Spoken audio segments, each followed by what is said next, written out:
오늘 말씀 우리 함께 봉독하겠습니다. 성경 말씀 요한복음, 신약성경 요한복음 5장 1절에서 9절 말씀입니다. 제가 한 절 읽고 여러분이 한 절 읽고 우리 돌아가면서 읽겠습니다. 그 후에 유대인의 명절이 되어 예수께서 예루살렘에 올라가시니라.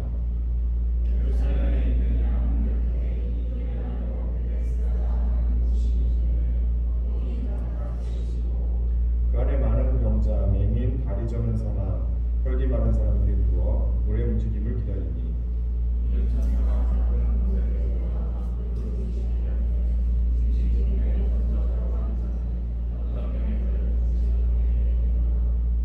거기 38에 된 병자가 있더라.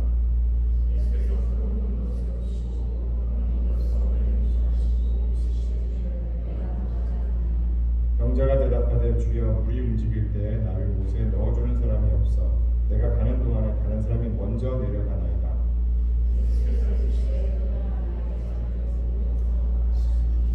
다 함께 그 사람이 곧 나와서 자리를 들고 걸어가니라. 이날은 안식일이니. 우리 이제 박혜영 목사님 나오셔서 누림의 신앙이라는 제목으로 말씀 전해주겠습니다. 아빠 낙타가 아들 낙타와 이야기를 합니다. 아들 낙타가 아빠에게 묻습니다. 아빠, 우리 등에는 왜 혹이 있어요? 아빠가 말합니다. 그거는 우리가 사막을 건널 때 음식이나 영양분이 없어도 버텨낼 수 있기 위해서 우리가 미리 영양분을 우리 혹 속에 쌓아놓는 거란다. 그래서 아들이 다시 묻습니다. 그럼 아빠, 우리 눈썹은 왜 이렇게 길어요?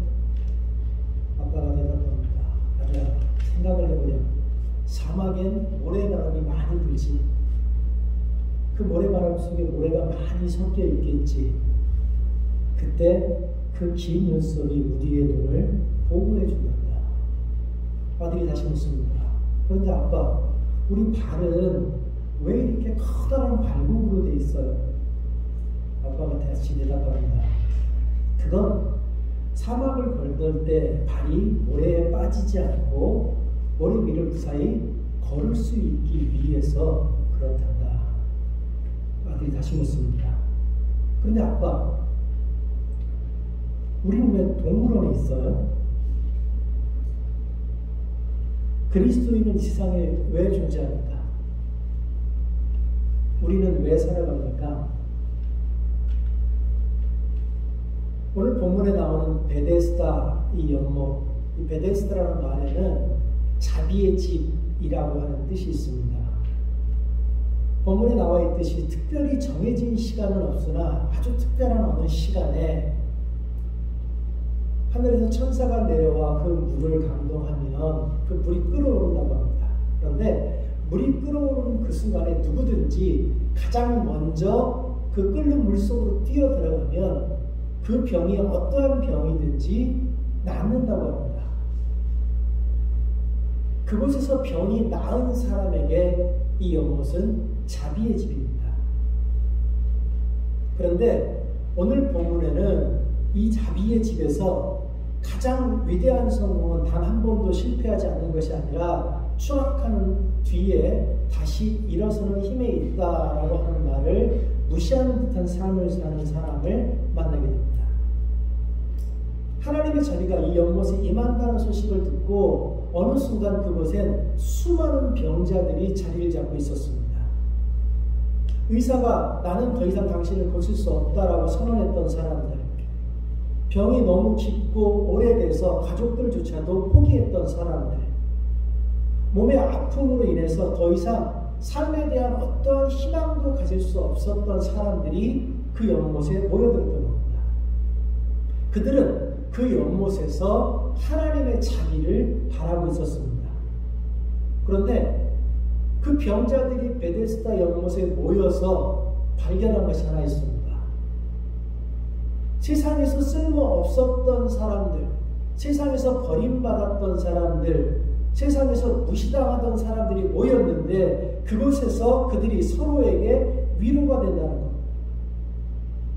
그동안 아무도 자기 자신을 이해해 주지 않았는데 가족조차도 나를 포기했는데 내 아픔을 알아주는 사람이 없었는데 이곳에서 만난 그 버림받은 사람들이 나를 이해해주고 위로해주고 격려해주더라는 겁니다. 하나님의 자비를 바라고 모인 이 베데스다에서 모인 버림받은 사람들, 그들에게 베데스다는 위로와 희망의 장소였습니다. 그런데요, 그 연못에 막상 하나님의 자비가 임하는 순간 그 연못은 지금까지 바로 옆에서 서로를 이해하고 위로하고 격려했던 친구들이 그 연못에 임한 그 하나님의 자비를 놓고 경쟁하는 자리로 변해버립니다. 누구보다도 먼저 연못에 들어가야 병이 낫습니다. 빨라야 합니다. 다른 사람보다 내가 먼저 그곳에 들어가야 내 병이 낫기 때문에 경쟁이 시작되는 바로 그 순간부터는 그곳에서 우리는 어떤 배려도, 어떤 도움도, 어떤 온정도 발견할 수 없습니다. 경쟁이라고 하는 게 그런 겁니다. 경쟁을 하는 순간 경쟁의 자리에는 친구도 없고 동지도 없습니다. 경쟁을 하는 사이에서는요, 서로가 서로의 약점을 잡아야 되고 그 약점에 치명타를 날려서 성공해야 합니다. 그래서 경쟁하는 가족은 타인이 알지 못하는 가족의 치명적인 약점을 알고 있기 때문에 자기 가족에게 더욱더 치명적인 아픔을 선물로 줄 수 있는 겁니다. 그렇게 아픔과 위로가 공존하는 곳으로 예수님이 들어오십니다. 그리고 그곳에서 한 사람에게 다가가십니다. 성경은 그 사람의 이름이 무엇이라고 말하지 않습니다. 다만 38년 된 병자라고만 말을 합니다. 38년 동안 아팠으니까 굉장히 오래된 겁니다. 또 38년 동안 아팠고 이 베데스다 연못까지 왔으니까 많은 아픔을 가지고 있을 겁니다. 그 병에서 낫고자 하는 열망도 대단했을 겁니다. 물론 38년 동안 이 연못에만 있지는 않았을 겁니다.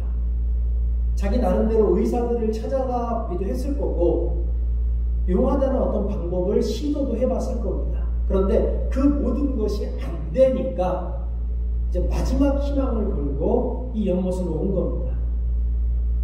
하나님의 자비가 베풀어지는 이 연못은 이 사람에게 마지막 희망의 장소입니다.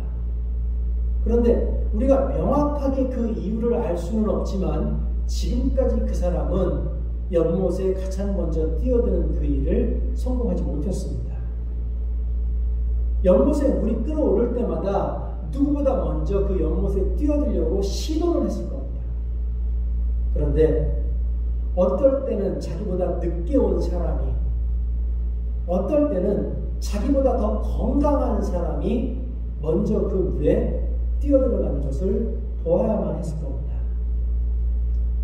다른 사람들보다 먼저 그 물에 뛰어들려면 눈이 좋아야죠. 그래서 물이 끓어오르는 그 시작 순간을 다른 사람보다 먼저 발견할 수 있어야 돼요. 그리고 발견했으면 그 물까지 다른 사람보다 먼저 빠르게 뛰어갈 수 있는 힘이 있어야 합니다. 근데 불행하게도 이 사람에게는 그런 육체적인 힘이 없었던 것 같습니다. 다른 사람들과 경쟁해서 이길 만한 빠름이 이 사람에게는 없었던 것 같습니다.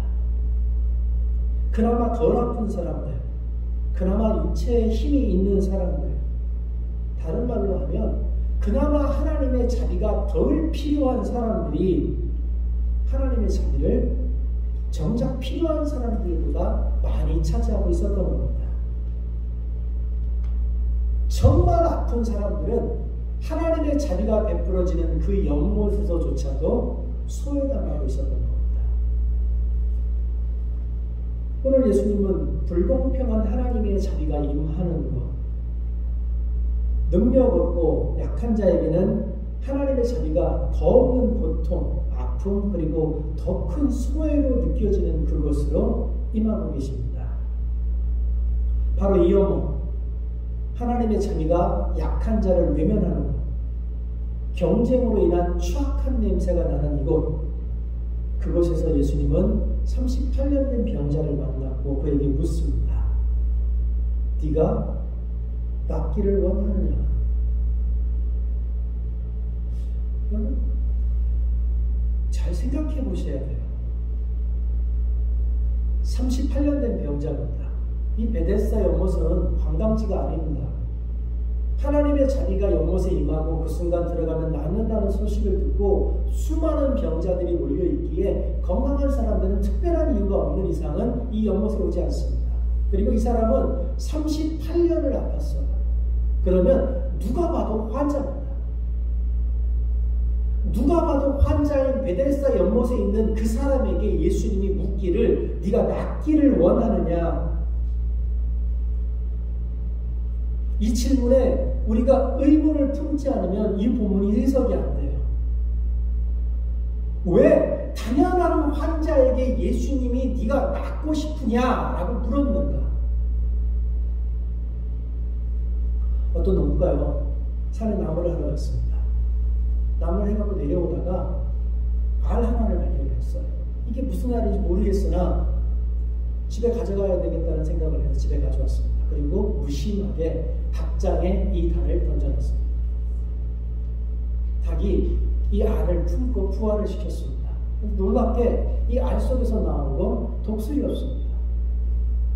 그런데요, 이 독수리가 지가 닭인 줄 알아요. 닭들을 보고 닭들이 하는 행동을 그대로 흉내냅니다. 그 큰 부리로 땅에 있는 벌레 몇 마리 쪼아먹고 물 한 모금 먹고 하늘을 보고 회를 칩니다.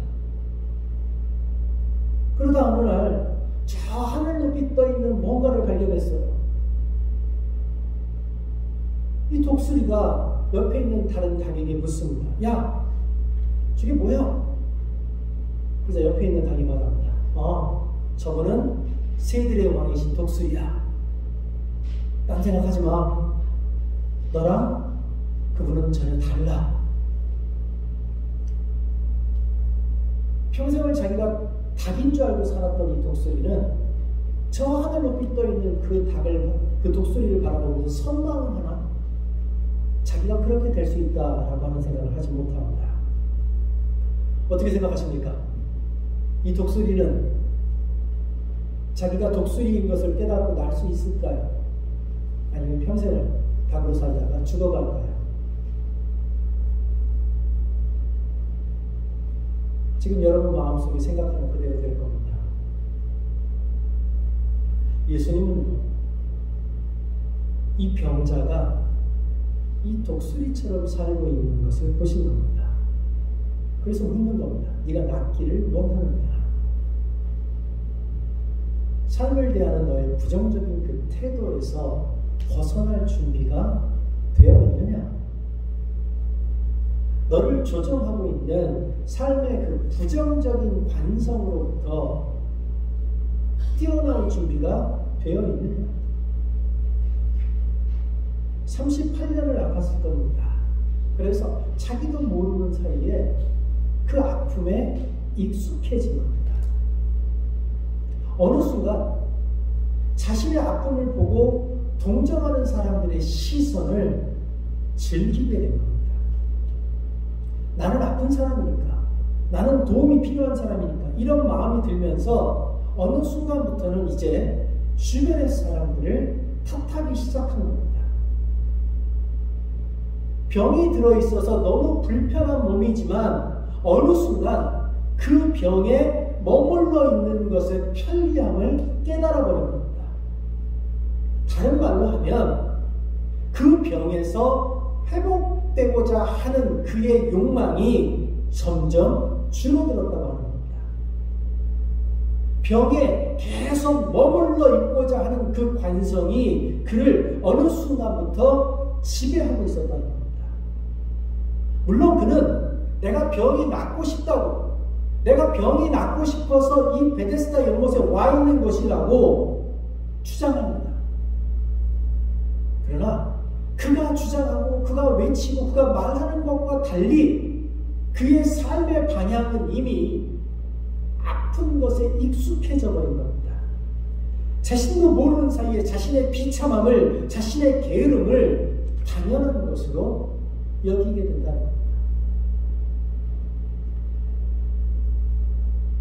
한국에서도 노숙자분들이 참 많죠. 미국도 참 많은가 봅니다. 근데 미국 와서 깜짝 놀란 게 의지와 상관없이 노숙자로 내몰리는 경우가 너무 많다는 거예요. 제 아내가 목회하는 교회에서도요. 저 멀리 텍사스 쪽인가 사시던 분인데 느닷없이 한의로 오셨어요. 일거리를 찾는데요. 거기서 일이 없었어. 그랬더니 있었대요. 근데 몸이 아파서 잠깐 쉬었는데 잠깐 쉰 사이에 한 3개월 정도 쉰 것 같아요. 집을 살았었는데 은행이 직장을 잃고 3개월 동안 페이를 안 하니까 집을 팔아버린 거예요. 이 사람에게 단 한마디 경고도 없이 그냥 집을 팔아버렸대요. 느닷없이 내가 살던 집을 팔아버리니까 노숙자가 되는 거예요. 그분이 게을러서 그런 게 아니에요. 그 사람이 인생에 대해서 무책임해서 그런 게 아니에요. 그냥 내몰린 거예요. 그런데 다행히 그 시골이지만 자기 부모가 가지고 있는 작은 집이라도 있어서 그곳에 와서 그 시골에서 무엇이라도 해보려고 노력을 해요. 그런데 이 병자는 그러지 않았던 것 같아요. 38년을 아파하면서 그 병에 익숙해지고 나니까 병자로 있는 한, 자기가 그렇게 아픈 한, 내가 아무리 늦게 일어나도, 내가 새로운 것을 배우려고 노력하지 않아도, 내 주변에 있는 사람들과의 인간관계를 극복하기 위해서 노력하지 않아도 그를 야단칠 사람이 없었던 거예요. 그것이 편리하다고 하는 것을 깨달아버린 겁니다. 우리도 그럴 수 있죠. 우리 속에 있는 어떤 아픔들에 익숙해져 버리고 그것이 우리의 변명이 되는 순간이 있습니다. 그런 우리에게 예수님이 묻는 겁니다. 네가 정말 낫고 싶냐? 네가 이 병에서 낫게 된다면 너는 철저하게 스스로의 인생을 책임지는 자유인이 되어야 한다. 이 병에서 낫는다고 하는 건 참 좋은 일이지만 그 후에 너에게 닥쳐올 그 인생을 감당하기 위해서는 너는 정말 많은 노력을 해야만 한다. 건강한 사람으로 산다고 하는 것은 지금까지와는 다르게 너 스스로가 너의 삶을 책임져야 하는 것이다. 일찍 일어나야 하고 직업을 찾아야 하고 직업을 위해서 새로운 것을 배워야만 한다는 거예요. 지금까지 무시했던 인간관계를 다시 회복하기 위해서 노력해야 한다는 거예요. 그 인간관계에서 생기는 갈등들을 해결하기 위해서 노력해야 한다는 겁니다. 예수님이 네가 낫고자 하느냐? 이 질문을 하신 그 질문에는 이런 것들이 변화를 위한 대가를 치를 각오가 되어 있느냐라고 하는 질문을 던지는 겁니다. 네가 낫고자 하느냐? 그러면요, 이 질문에 대한 대답은 무엇입니까? 두 가지 중에 하나죠. 네, 낫고 싶습니다. 아니요, 지금이 좋은데요. 이 둘 중에 하나여야 돼요. 근데 본문 어디에도요 이런 대답을 찾을 수가 없습니다. 예수님이 네가 낫고자 하느냐라고 물으시니까 이 38년 된 병자가 뭐라고 대답합니까? 주여, 물이 동할 때에 나를 넣어줄 사람이 없어서 내가 가는 동안에 다른 사람이 먼저 내려가라니까. 다른 사람이 나보다 먼저 들어간다는 겁니다. 낫고 싶다. 아니 괜찮다. 이대로 살란다. 어차피 38년이나 아팠는데 지금 나와서 뭐 하겠네. 이렇게 살다 죽을 테니까 내버려둬라. 그게 아니고 내가 가고 싶은데 다른 사람이 나보다 먼저 들어간다는 거예요. 가족이 없었을 수도 있죠. 너무 오래돼서 친구들이 계속 그곳에 머물러 있을 수도 없었을 수 있습니다. 그를 물속에 넣어줄, 도움을 줄 만한 사람이 그 주변에 없었을 수 있어요. 낫고자 하느냐? 라고 묻는데 나를 도와주는 사람이 없습니다. 라고 타인을 원망합니다. 경쟁자들을 원망하는 거예요.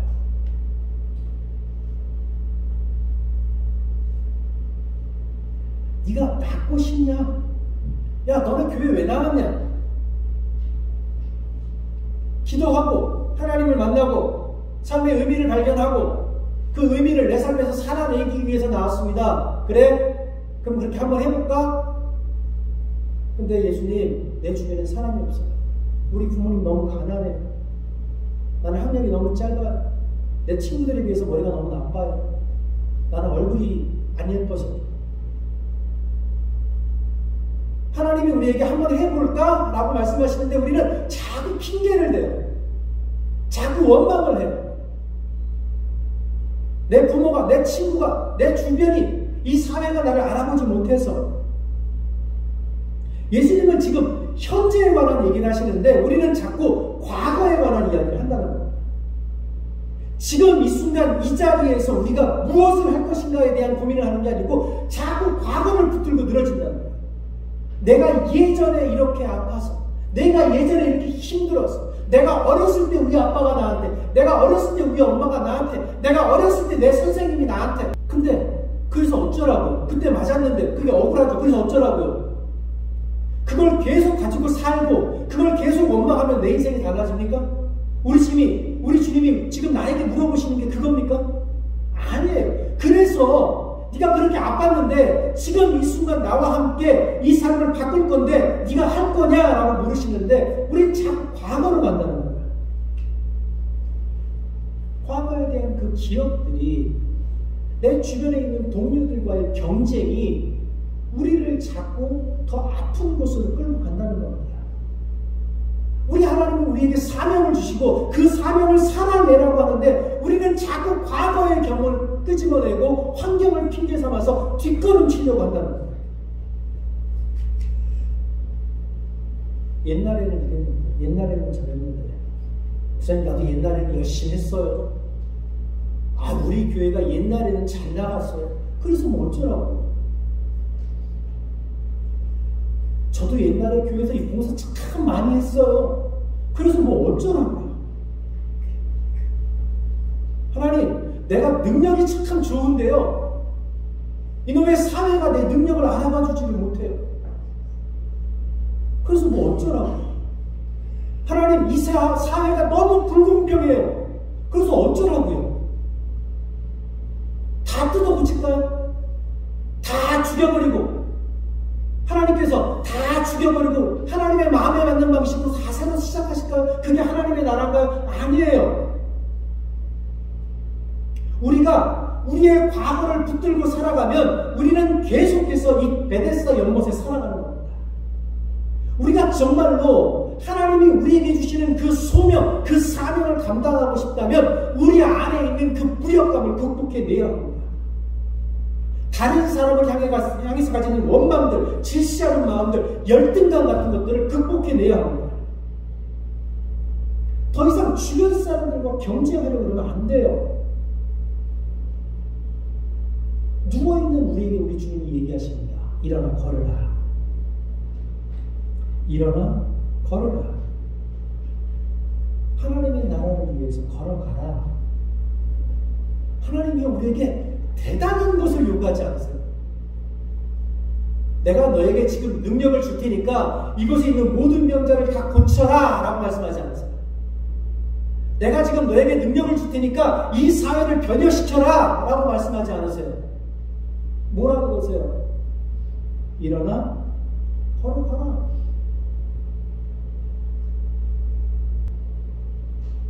여러분, 그리스도인이 된다는 건요, 타인을 변화시키는 사람이 아니에요. 우리가 하나님을 믿는다는 건 내 옆에 사람을 변화시키기 위해서 하나님을 믿는 게 아니에요. 나가 잘하면 돼요. 내가 하나님 앞에서 바로 서면 돼요. 내가 하나님 앞에서 옳게 살면 되는 거예요. 그러면 내 삶의 방식과 내 삶의 향기를 통해서 내 주변이 변화된다는 거예요. 더 새로워질 우리 가정을 위해서, 우리 교회를 위해서, 우리 직장을 위해서, 우리 학교를 위해서 너는 일어나 걸어가라.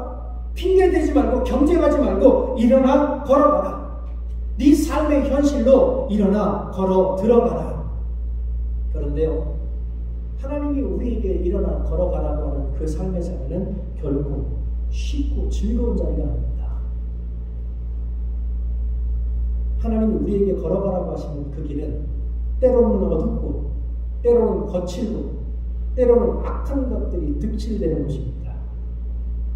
우리가 걸어가야 하는 그 길은 온갖 악기가 득실되는 암흑 속의 길을 백골들이 바라는 인강을 벗삼아 걸어야 하는 그런 길입니다.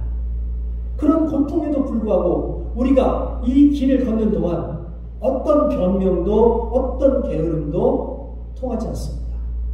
분명 우리는 하나님과 함께 그 길을 걸을 것이지만 그 길을 걷는 우리는 행복하지 않을 것이고 분명 하나님과 동행하지만 그 길이 우리를 즐겁게 하지 않을 겁니다. 그 길에 들어선 우리는 항상 힘들고 불안하고 그리고 불편할 겁니다. 그럼에도 불구하고 우리는 그 길을 걸어야 합니다. 하나님이 우리를 그 길로 부르셨기 때문입니다. 주님은 우리가 현실에서 멈춰서는 것을 허락하지 않습니다. 주님은 우리가 현실에 만족하는 것을 기뻐하지 않으십니다. 주님이 우리에게 원하시는 것은 우리가 계속해서 앞으로 걸어나가는 겁니다. 제자리에 멈춰서지 않고 계속해서 한 발자국씩 앞으로 걸어나가는 겁니다.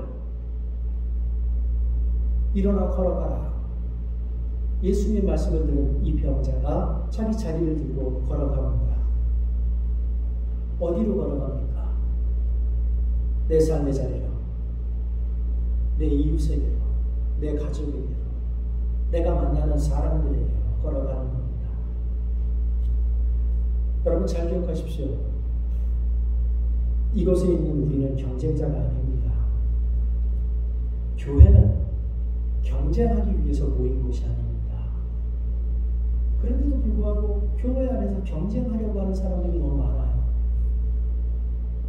경쟁하려고 하다 보니까 소문을 만들어냅니다. 타인에 대해서 불편한 말들을 만들어냅니다. 그렇게 우리가 교회를 더럽힙니다. 그렇게 우리가 하나님의 교회를 악취나는 곳으로 만들어갑니다. 이것은 하나님이 원하시는 게 아닙니다. 하나님이 우리에게 원하시는 것은 우리가 내 옆에 있는 그 동료를 바라보면서 격려하고 사랑하는 것입니다.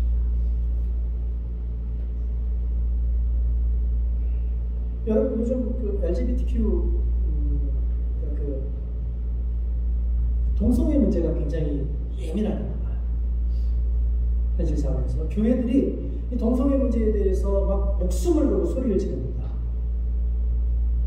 그들이 주장하는 그들의 논리가 성서적으로 옳을 수 있어요. 저는 그 논리에 동의합니다. 성서는 동성애에 대해서 동의하잖아요. 그러나 그렇다고 우리가 그들을 정죄하고 심판하는 건 옳지 않습니다. 여러분 이 부분을 명확하게 구분해야 돼요. 교회는 누군가를 심판하기 위해서 하나님이 만들어 놓은 그런 단체가 아니에요. 교회는 누군가를 위해서 우리의 목숨을 내놓으라고 만들어 놓은 것이에요. 근데 우리는 자꾸 누군가를 죽이기까지 살아요. 내가 죽어가면서 누군가를 사랑해야 되는데 자꾸 누군가를 죽이면서 살아요. 내가 사랑해서 그런데요. 우리의 해야 할 일은 사랑하는 겁니다. 서로 격려하고 사랑하는 겁니다. 누구 때문에 싫다, 이것 때문에 못하겠다, 다른 사람이 하겠지, 이런 변명을 하는 것이 아닙니다. 내가 하는 거예요. 누구에게도 불구하고 하는 겁니다. 처음 부분에 말씀드렸던 독수리 혹시 기억나십니까? 이 독수리가 인생을 평안하게 잘 살아가고 있었습니다. 그런데 어느 날 옆집 아저씨가 이 집에 놀러 왔다가 독수리를 발견한 거예요. 아무리 봐도 이상해. 이게 독수리예요. 아무리 봐도 독수리예요. 근데 하는 행동이 영락 닭입니다. 그래서 이게 무슨 일인가 하고 한참을 바라보다가 주인 아저씨에 가서 뭐라고 속닥거립니다. 근데 독수리도 느낌이 쎄하겠죠. 자꾸 자기를 보면서 뭔가 속닥거리니까. 그래도 뭐 지금까지 별일 없었는데 앞으로 별일 있겠냐 싶은 생각에 지금까지 살아왔던 대로 살아갔습니다. 근데 갑자기 누군가 자기를 확 잡아요. 깜짝 놀라봤더니 옆집 아저씨입니다. 이 옆집 아저씨가 자기를 꽉 잡더니 손을 하늘로 딱 듭니다. 그리고 이렇게 말합니다. 기억해라. 너는 닭이 아니다. 너는 독수리다. 독수리가 깜짝 놀랐어요. 이게 뭐지? 그러고 있는 순간에 이 아저씨가 이 독수리를 하늘로 확 집어던집니다. 깜짝 놀랐죠. 몸이 바짝 붙죠. 독수리가 뺑드르르 돌다가 땅바닥에 팍 떨어집니다. 겁나 아프죠. 태어나서 그만큼 멀리 날아본 적이 없으니까, 그렇게 심각하게 떨어져 본 적이 없으니까 정신 차릴 틈도 없이 막 도망갑니다. 뭐지 저 인간은? 그리고 돌아보는데 그 옆집 아저씨가 아무 일도 없었다는 듯이 자기 갈 길을 가고 있습니다. 독수리가 생각합니다. 참, 일진도 사나운 날이다. 그리고 하룻밤을 자고 그 다음날 자기 인생을 살고 있는데 누가 뒤에서 딱 갑자기 자기를 확 잡습니다. 돌아보니까 그 아저씨예요. 어제 그 끔찍한 기억이 떠오릅니다. 이 인간이 설마 또 나한테 왜? 그런데 이 아저씨가 거기서 안 들어요. 어디를 저벅저벅 가는데 평상 위로 올라갑니다. 어저께보다 조금 더 높은 곳으로. 그리고 자기를 확 집어듭니다. 그리고 말합니다. 기억해라. 너는 닭이 아니다. 너는 독수리다. 그리고 휙 집어듭니다. 이제 독수리가 알아요. 이것이 얼마나 아픈지. 그러니까 몸에 더 힘을 줍니다. 안 아프기 위해서. 근데 힘을 주니까 더 아파요. 더 멀리 날아가고 더 세게 떨어졌어요. 이번에는 동부방까지 쭉 하고 도망갔습니다. 그리고 그 좋은 독수리의 눈으로 그 아저씨를 살핍니다. 내가 다시 저 집에 들어가면 닭이 아니다. 난 절대 저 집에 들어가지 않을 것이다. 그러나 살아서 한 번도 사냥을 해본 적이 없으니 저녁이 되고 배가 고프니 터덜터덜 집으로 돌아왔습니다. 그리고 그 아저씨에게 들키지 않기 위해서 저 부엌 구석에 들어가서 조용히 잠이 들었습니다. 그런데 그 다음날 새벽에 누가 자기를 훅 잡는 거예요. 꿈결에 생각을 합니다. 이건 아닐 거야. 내가 그동안 착하게 살아왔는데 내 인생에 이렇게 아픈 일이 이렇게 계속 생길 수는 없지. 이건 분명히 꿈이야. 그런데요, 이 아저씨가 평상으로 안 올라가요. 많이 올라가요. 정신을 차리고 보니까 계단을 사다리를 놓고 지붕 위로 올라가고 있는 거예요. 독수리가 아저씨를 보면서 막 사정을 합니다. 아저씨, 나 독수리예요. 나 알아요. 내가 이제 독수리인 거 아니까 이제 그만해요. 아저씨가 나한테 그렇게 하지 않아도 내가 이제 독수리인 거 알아요. 근데 그 말을 알아들을 리 없는 아저씨가 지붕 꼭대기에 올라가서 독수리를 들면서 소리 지릅니다. 기억해라. 너는 닭이 아니다. 너는 독수리다. 독수리가 말하죠. 안다니까. 그만하라니까. 충분히 아프다니까. 입장을 바꿔서 생각해봐라. 내가 너를 집어던지면 넌 좋겠냐? 신경도 안 쓰고 집어던집니다. 두 번의 고통을 통해서 이 독수리는 내가 떨어지면 죽는다는 걸 알아요. 안 죽으려면 이 독수리가 아는 유일한 방법은 몸을 동그랗게 말아서 버텨내는 겁니다. 최선을 다해서 몸을 버텨냈지만 너무 아파요. 독수리가 생각합니다. 멀리까지 도망가는 것도 이제 포기했어요. 당 떨어진 독수리가 그곳에서 쩔뚝거리며 일어나면서 아저씨를 찌르봅니다. 그리고 이렇게 생각합니다. 여기까지. 이제 네가 단 한 번만 더 나를 공격하려고 한다면 내가 나의 이 부리로 너를 단 한 번이라도 쪼고 그리고 장렬하게 죽을 것이다. 그리고 스스로 생각합니다. 참 멋진 놈이구나. 그리고 그 아저씨를 째려봅니다. 근데 가요. 얘 독수리가 알죠. 내일 온다는 걸. 그 새벽까지 잠을 안 자고 버팁니다. 안 와요. 이틀째가 됐습니다. 또 버팁니다. 또 안 와요. 3일째가 됐습니다. 또 버텨요. 근데 안 와요. 독수리가 생각합니다. 그래, 인생은 비겁하게 도망가는 게 아니지. 싸워서 이겨내야 하는 거지. 내가 이렇게 용감하게 내가 죽을지언정 너와 한번 붙어 싸우겠다라고 결단하니까 저 사람도 포기했구나. 내가 얼마나 위대한 닭인가. 그리고 그 아저씨를 잃어버렸습니다.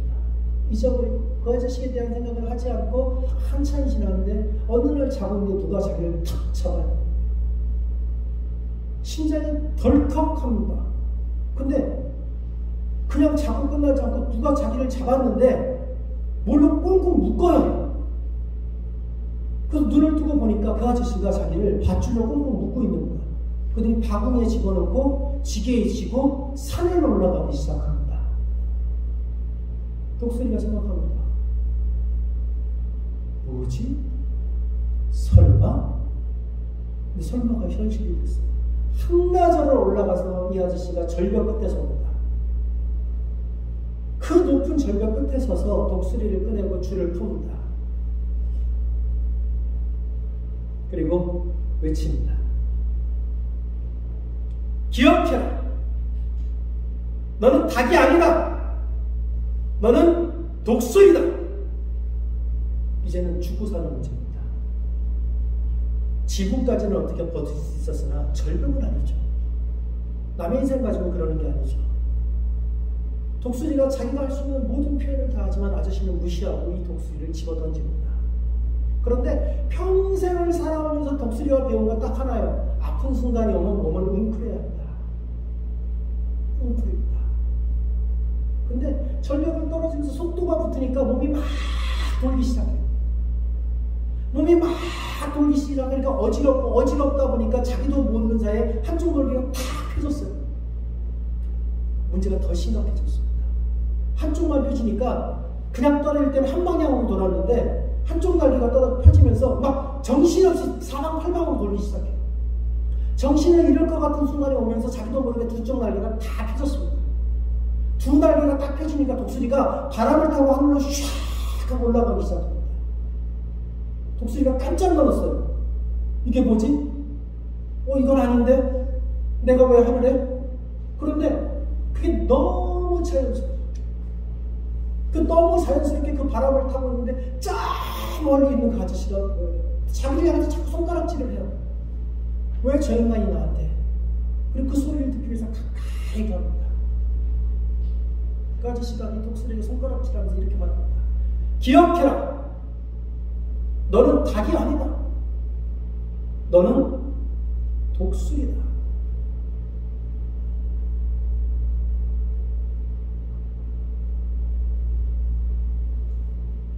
여러분 누구십니까? 기도하겠습니다.